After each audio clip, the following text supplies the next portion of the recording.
ដកចិត្តមិនរួចព្រោះតែដួងកែវនេត្រាអូនជាទេពធីតាក្នុងសូបិន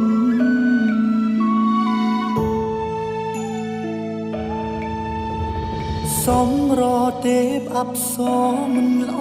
ដូចអូនឡើយស្នាមញញឹមត្រានត្រើយឲ្យរៀមលំសារភាពថាសុំចាញ់ស្នេហ៍តូចតាន់រៀមបនស្រន់ឲ្យឆាប់បានជួបមុខ